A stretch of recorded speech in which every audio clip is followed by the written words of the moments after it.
Amy Chen pressed her face against the viewing port as the shuttle approached Harmony Station. The massive educational facility looked like a glowing jewel against the black of space, with sections that sparkled in different colors depending on which alien species had designed them. She had dreamed of this moment for 3 years, ever since Earth had been accepted into the Galactic Education Alliance. The other passengers on the shuttle kept their distance from her. A tall being with blue skin and 4 arms sat reading something on a device that floated in front of its face. Another creature that looked like it was made of living metal stayed completely still in its seat. Amy wanted to talk to all of them, but her orientation packet had warned her about being too eager. Humans were still new to this whole galactic community thing. When the shuttle docked, Amy grabbed her single bag and followed the other students through the airlock. The station's corridors were wide enough for beings 3 times her size, and the walls showed a soft blue glow that adjusted to each person walking by. Her first class was in Section C, which according to the map was designed by the Androrians. Amy had studied 12 different alien languages before coming here, but the universal translator implanted behind her ear made everything sound like perfect English. It was strange hearing her own thoughts mixing with translated words from beings around her. She found classroom C7 and stepped inside. The room was enormous, with seats that could adjust to fit any body type. About 20 students were already there, and Amy was clearly the only human. She picked a seat in the middle and watched as more aliens filed in. Some floated, some walked on legs she could count, and others moved in ways that didn't seem to follow normal physics. Professor Krill entered the room carrying a metal container about the size of a briefcase. Amy had read about Androrians in her prep materials.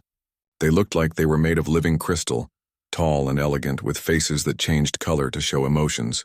Right now, Professor Krill's face showed a deep purple that Amy thought might mean concentration. "Welcome to Advanced Dangerous Wildlife Management," Professor Krill said, setting the container on the central platform. "This course covers the most lethal creatures known to galactic science. The knowledge you gain here may save your life during space exploration or diplomatic missions to unknown worlds." Amy leaned forward in her seat. This was exactly why she had applied to Harmony Station. Earth's most dangerous animals seemed like house pets compared to what lived on other worlds. Today we will review 12 months of theoretical study with a practical demonstration, Professor Krill continued. The crystal being's face shifted to a warning shade of orange. Inside this containment unit is a void serpent, collected from the abandoned research station on Kepler 438c. Several students immediately activated personal shield generators. Amy heard a humming sound as energy fields popped up around her classmates.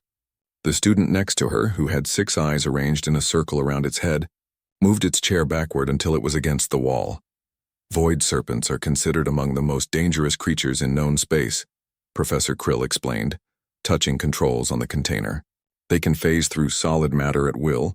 Their breath contains neurotoxins fatal to 97% of known species, and they attack any creature they perceive as a threat." The top of the container became transparent, and Amy got her first look at a void serpent. It was beautiful. About 4 feet long with scales that seemed to hold tiny stars, the creature moved like liquid light. Its eyes were deep purple, and when it turned its head toward the class, Amy felt her breath catch.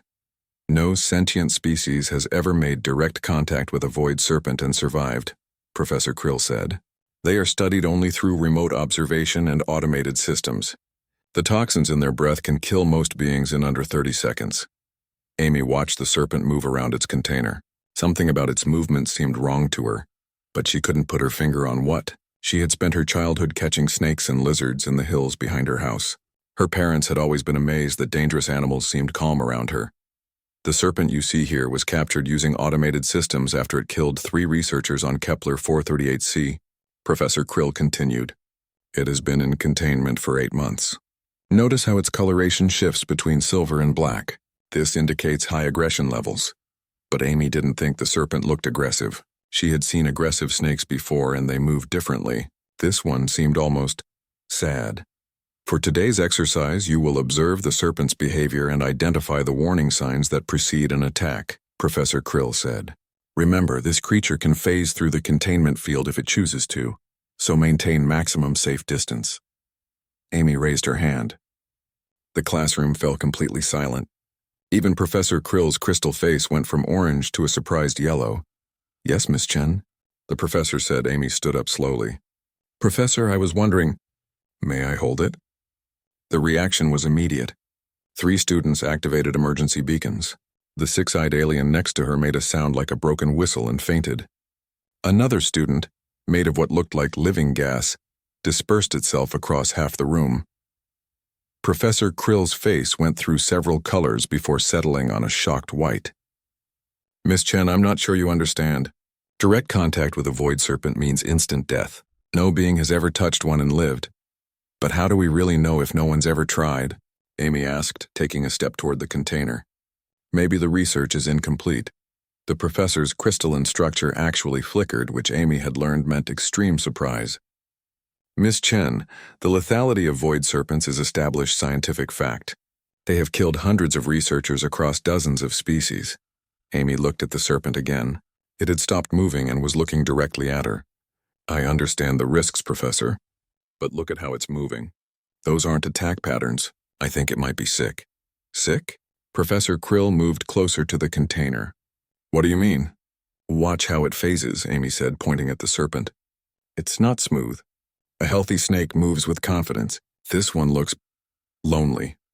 The word lonely caused another wave of panic among her classmates. Several more students activated their shields, and Amy heard someone calling for security. Professor Krill studied the serpent with new attention. "Miss Chen, these creatures are not capable of emotions like loneliness. They are driven purely by predatory instincts." "Are you sure?" Amy asked. "Because it looks exactly like my pet snake used to look when she was stressed from being alone too long." The classroom buzzed with translated whispers in dozens of languages. Amy ignored them and focused on the serpent. It was definitely watching her, and she could swear its coloration had shifted to a softer silver. "Professor," Amy said quietly, "what if we're wrong about them?" 3 security guards rushed into classroom C7, their universal translators crackling with urgent warnings in multiple languages. Amy stood perfectly still in front of the containment unit, ignoring the chaos around her. The void serpent had moved to the front of its container and was watching her with those deep purple eyes. "Step away from the specimen immediately," the lead security guard commanded. His species had thick gray skin and spoke in a rumbling voice that made the floor vibrate. "You are creating a Class 5 safety violation." Amy didn't move. "Professor Krill, please look at its behavior patterns again. This serpent isn't showing any signs of aggression." Professor Krill's crystal face cycled through several colors before settling on a nervous green. "Miss Chen, I appreciate your enthusiasm for xenobiology, but you must understand the established science. Void serpents are apex predators. They kill anything that comes near them. But when was the last time anyone actually tried to approach one peacefully?" Amy asked, her eyes never leaving the serpent. "All the research I've read talks about defensive measures and automated capture systems. Has anyone ever tried just talking to one?" The 6-eyed student who had fainted earlier was now conscious again, but had moved his chair to the far corner of the room. "Talking to it?" he whispered in a voice full of horror. "You want to talk to a void serpent?" "Why not?" Amy shrugged. "We talk to dangerous animals on Earth all the time. My grandmother could calm down any wild dog just by using the right tone of voice." The security guards exchanged looks. Their leader spoke into his communication device in a language the universal translator couldn't handle, which Amy knew meant they were discussing something really serious. Professor Krill moved closer to Amy, but stayed well outside what the safety manuals called the death radius around the containment unit. "Miss Chen, I have studied these creatures for 47 standard years. They are not like Earth animals. They exist in a partially phased state that allows them to ignore most physical barriers. They can be in multiple dimensions at once. They are not natural in the way you understand." Amy finally looked away from the serpent to meet Professor Krill's eyes. The Androrian's crystalline face was showing deep concern, which appeared as waves of dark blue flowing across the surface. "Professor, can I ask you something?" Amy said. "When you captured this serpent, how long did the process take?" "The automated systems required 6 days to successfully contain it after it killed the research team." "And how did it kill them?" Professor Krill hesitated.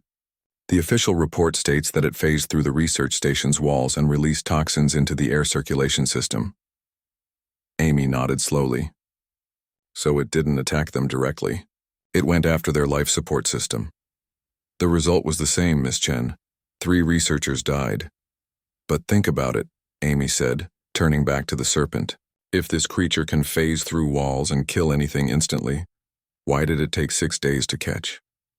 Why didn't it just kill the capture systems too? Professor Krill was quiet for a long moment. Amy could see the colors flowing across his face as he considered her words. You're suggesting it allowed itself to be captured? He finally asked. I'm suggesting maybe it was defending something, and once that something was gone, it had no reason to keep fighting, Amy said. Look at how it's positioned in the container. It's not trying to break out. It's just waiting. The serpent had indeed settled into a coiled position that looked more like resting than preparation for attack.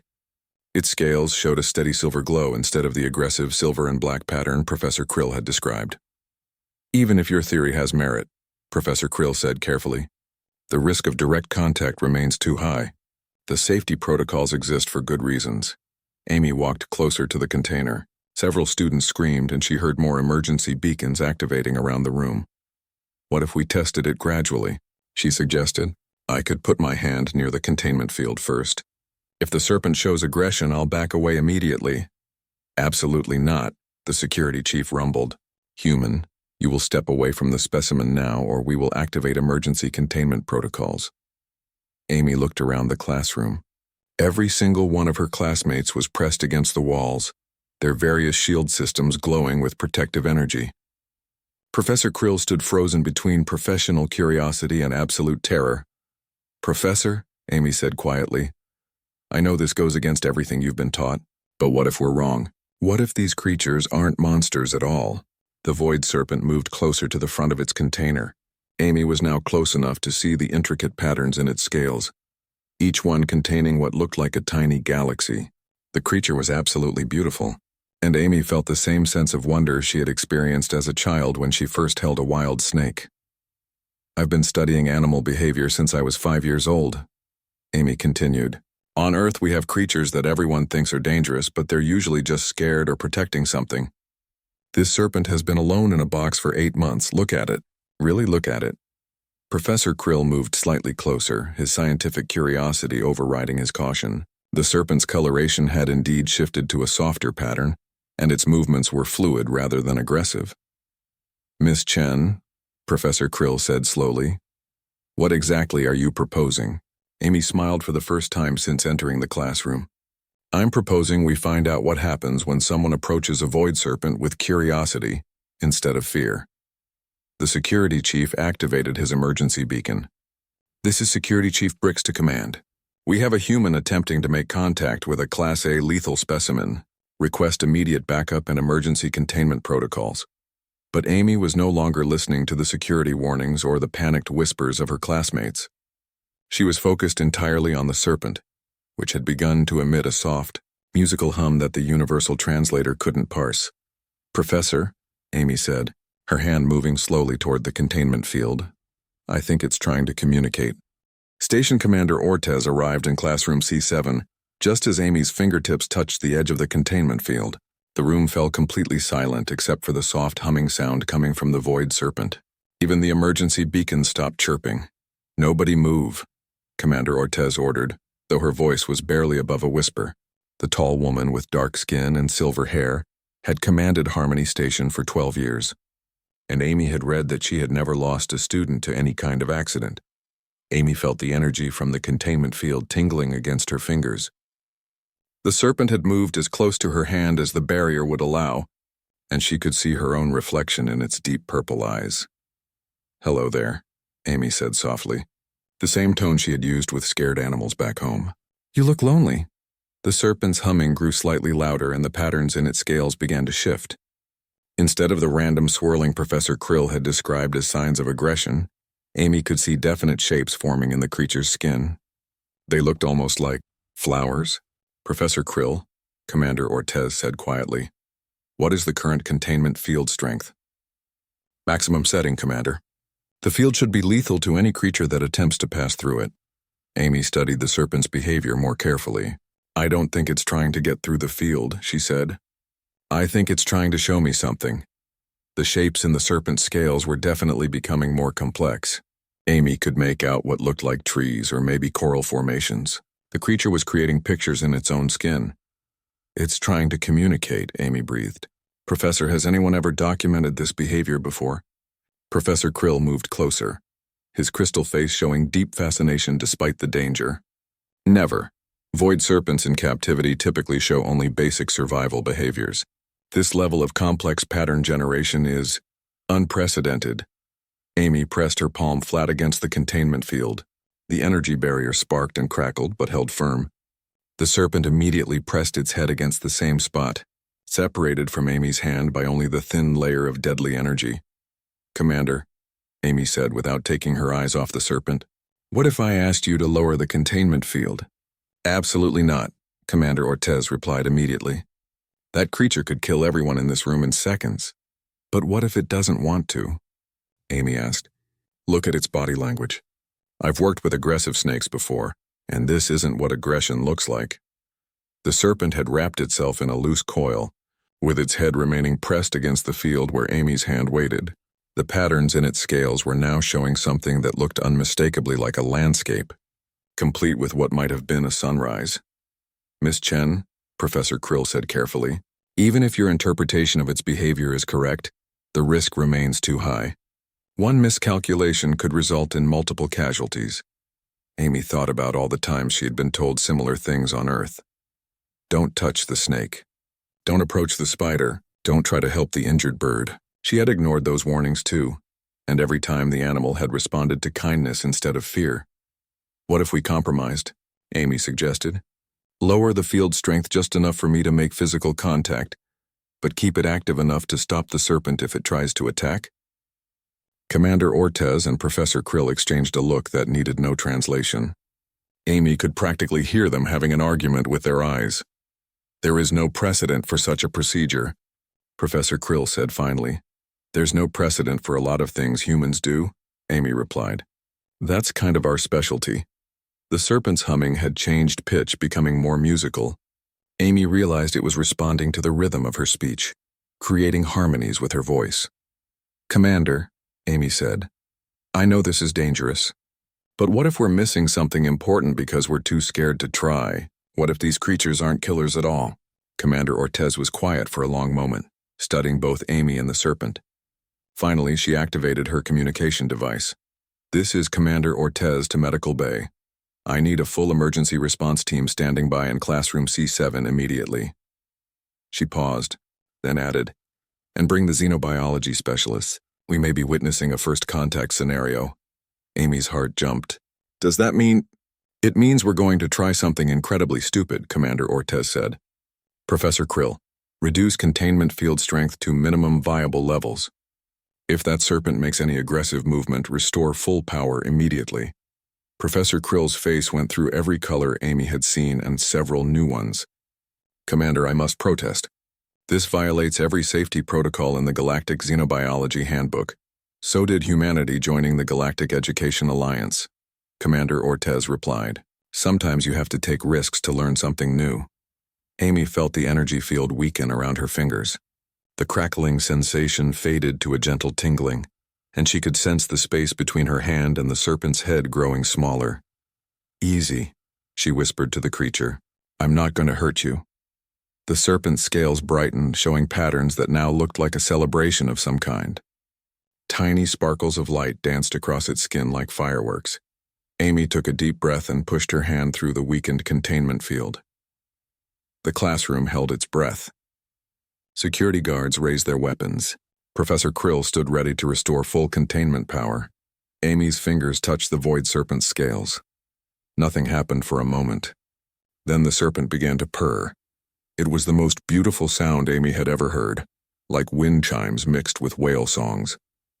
The creature's entire body relaxed, and the patterns in its scales became a swirling aurora of colors that painted the entire classroom in dancing light. Oh my, Professor Krill whispered, his face showing pure wonder. It's not aggressive at all. It's happy. Amy gently stroked the serpent's head, and the creature leaned into her touch like a cat seeking affection. You've been alone for so long, haven't you? She said softly. The serpent's purring grew louder, and Amy realized that other students were slowly moving closer. The six-eyed alien who had fainted earlier was now standing just a few feet away, his personal shield still active but his expression full of amazement. "Commander," Amy said, her voice thick with emotion, "I think we've been completely wrong about these creatures. They're not killers at all. They're just lonely." Commander Ortez stepped closer, her own expression mixing caution with fascination. "How is this possible? The research clearly shows no. The research shows what happens when you approach them with fear and defensive systems," Amy said, continuing to pet the serpent. "But what if they respond to emotional energy? What if they attack because they sense hostility?" The serpent had now partially phased through the containment field, but instead of escaping, it simply wrapped itself gently around Amy's arm. Its scales felt warm and tingly, like touching starlight. Professor Krill was frantically taking notes on his floating device. "This behavior contradicts everything we thought we knew about void serpents. Miss Chen, how did you know this would work?" Amy smiled, feeling the serpent's contentment through some connection she couldn't quite explain. "I didn't know for sure. But on Earth we have a saying, sometimes you have to take a leap of faith." The creature in her arms purred louder, and Amy realized that everything was about to change. 2 weeks after the incident in classroom C7, Amy found herself standing in the largest conference room on Harmony Station. Representatives from 17 different species had gathered to watch her work with what they were now calling the impossible creatures. The void serpent, who Amy had named Star, coiled contentedly around her shoulders while she explained her theories to the assembled scientists. "The key is approach energy," Amy said, gently stroking Star's scales. "Most species activate defensive systems when they encounter something dangerous. But these creatures are empathic. They feel that defensive energy as hostility and respond accordingly." Dr. Melvin, a floating jellyfish-like being from the Cassiopeia system, pulsed with skeptical colors. "Miss Chen, while your results with this single specimen are remarkable, one success does not prove a universal theory." Amy smiled. "That's why we're going to test it." She gestured to Professor Krill, who was wheeling in another containment unit. This one held what looked like a living crystal formation, with thousands of sharp edges that glowed with dangerous energy. "Crystal wasps from the Rigel system," Professor Krill announced. "They have destroyed 3 research stations and killed 47 scientists in the past decade. Their crystalline structures can cut through any known material, and they attack in coordinated swarms." The assembled representatives immediately activated their personal shields. The sound of energy barriers powering up filled the room like an electric storm. Amy walked over to the containment unit and peered inside. The crystal wasp was about the size of a house cat, with faceted wings that caught the light like prisms. It was currently spinning in tight circles, its crystal edges throwing dangerous sparks against the walls of its container. "It's scared," Amy said simply. "Scared?" Dr. Melvin pulsed in disbelief. "That creature destroyed an entire mining operation last year." Amy studied the wasp's movement patterns. She had watched bees and wasps back on Earth when they were agitated, and this looked exactly the same. "Professor Krill, what happened to the mining operation? I mean, what were they doing when the wasps attacked?" Professor Krill consulted his notes. "They were harvesting crystal formations from the wasp's home world. The creatures emerged from what the miners thought were natural formations. They were harvesting their homes," Amy said, understanding flooding her voice. "These aren't just crystal wasps, they're crystal builders. They live inside the formations they create." Star, still wrapped around Amy's shoulders, began humming softly. The crystal wasp immediately stopped spinning and moved to the front of its container, responding to the void serpent's calming vibrations. "May I?" Amy asked, her hand moving toward the containment controls. "Miss Chen," Commander Ortez warned from her position near the emergency controls. "Crystal wasps are even more dangerous than void serpents. Their cutting ability can slice through energy shields." Amy lowered the containment field slightly and extended her hand toward the crystal wasp. The creature hesitated for a moment, then carefully extended one crystalline leg to touch Amy's finger. The contact sent rainbows of light dancing across the room as the wasp's natural prisms caught and scattered the overhead lighting. But instead of cutting, the crystal felt smooth and warm against Amy's skin. "It's not trying to hurt me," Amy said wonderingly. "It's trying to communicate." The crystal wasp began creating complex light patterns, projecting geometric shapes onto the walls around them. Amy realized she was seeing a form of language based on crystalline light refraction. Over the next hour, Amy worked with both creatures while the galactic representatives watched in amazement. Star helped translate the crystal wasp's light language, and soon Amy understood that the creatures were indeed builders, not destroyers. They created the crystal formations that housed their entire civilization, and they only attacked when their homes were threatened. Dr. Melvin floated closer, his skeptical colors fading to curious purples. This changes everything we thought we knew about hostile wildlife encounters. But Amy was already thinking bigger. Professor Krill, what other creatures are on the dangerous species list? Professor Krill's face cycled through several colors before settling on an excited gold. Well, there are the shadow cats from the dark matter nebulae, the plasma bears of the outer rim, the echo birds that can shatter starship hulls with their songs. Let's meet them all, Amy said. What followed was the most intensive 3 days of xenobiology research in galactic history. Amy worked with creature after creature that had been labeled as universally hostile, and in every case she found the same pattern. The animals weren't malicious killers. They were complex beings responding to threats, in the only way they knew how. The shadow cats turned out to be incredibly social creatures who bonded intensely with anyone who approached them with genuine affection. They had been attacking ships because the vessel's scanning equipment hurt their sensitive dark matter-based nervous systems. The plasma bears were essentially living teddy bears who gave warm, glowing hugs to anyone who showed them kindness. They had been destroying outposts because they thought the metal structures were some kind of strange, cold creatures that needed to be warmed up. The echo birds had the most beautiful voices in the galaxy, but their songs only turned destructive when they felt threatened. When Amy sat quietly and listened to them with appreciation rather than fear, they sang lullabies that could put an entire room to sleep. Each success brought more scientists to Harmony Station. Amy found herself at the center of a scientific revolution that was changing fundamental assumptions about life in the galaxy, but not everyone was pleased with her discoveries. This human is dangerous, growled General Thax, a heavily armored reptilian being from the military council. She's encouraging people to approach lethal creatures without proper defensive measures. Someone is going to get killed. Commander Ortez stood firm. General, Miss Chen has successfully interacted with 12 different species that were previously considered universally hostile. Her safety record is perfect. For now, General Thax replied. But what happens when she encounters something that truly is malicious? What happens when her naive approach gets her killed and takes others with her? Amy, who had been listening from the corner of the room with Star still draped around her shoulders, finally spoke up. General Thax, with respect, what if the problem isn't that some creatures are evil? What if the problem is that we assume they are? The general's armor plates shifted, and what Amy had learned was a sign of anger. Human, there are things in this galaxy that exist only to destroy. Your species' optimism will get you killed. Amy thought about that for a long moment.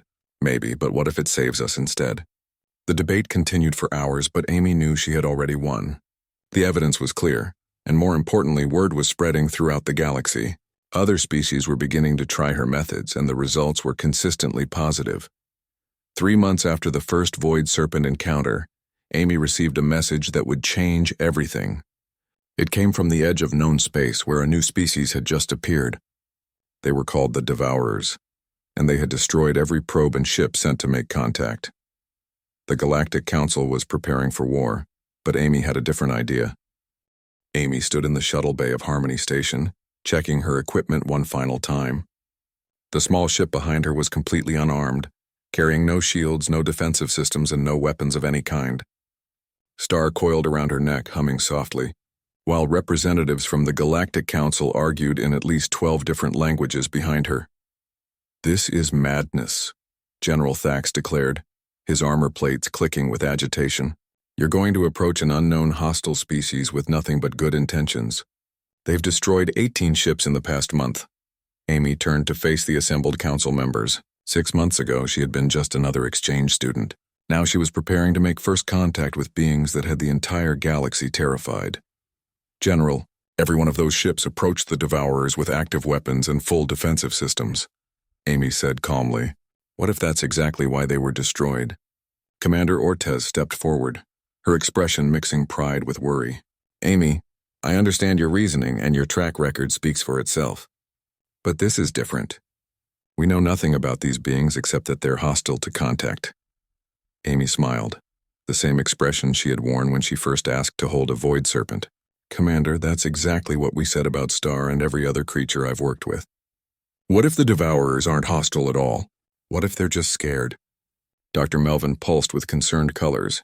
Miss Chen, your approach has worked with individual creatures in small groups, but the Devourers appear to be an entire civilization. The scale is completely different. Amy looked around at all the worried faces, remembering her first day in Professor Krill's classroom. Everyone had been so certain that void serpents were killers, until she proved them wrong. I know this seems impossible, Amy said, but think about what we've learned over the past 6 months. Every single creature we thought was a monster turned out to be something else entirely. What if the same thing is true for the Devourers? Professor Krill's crystal face showed swirling patterns of fear and fascination. Amy, even if your theory is correct, the risk is enormous. If something goes wrong, you won't just be endangering yourself. You could trigger a galactic war. Amy gently stroked Star's scales, feeling the void serpent's calm confidence flowing through their bond. Professor, what if not trying triggers that war anyway? The military is already preparing attack fleets. Someone has to try a different approach. She walked toward her shuttle, then turned back one final time. 6 months ago, everyone in this room believed that void serpents were unstoppable killers.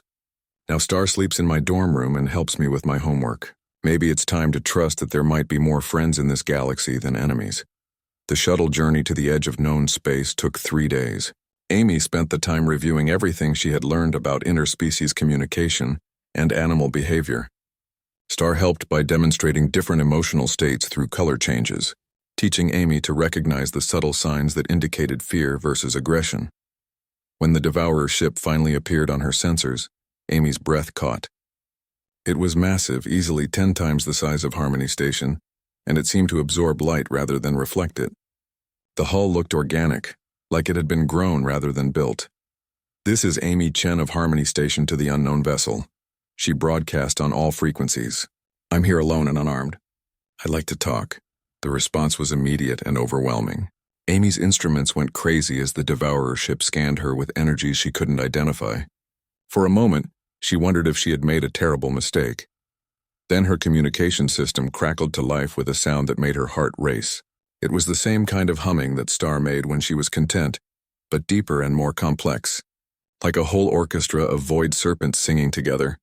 They're trying to communicate, Amy whispered to Star, who had brightened with excitement around her shoulders. The humming continued for several minutes, rising and falling in patterns that reminded Amy of whale songs.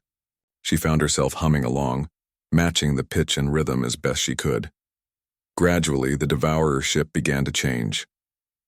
The dark hull started showing patterns of bioluminescent light, similar to what Amy had seen. With the crystal wasps, the massive vessel was communicating through living.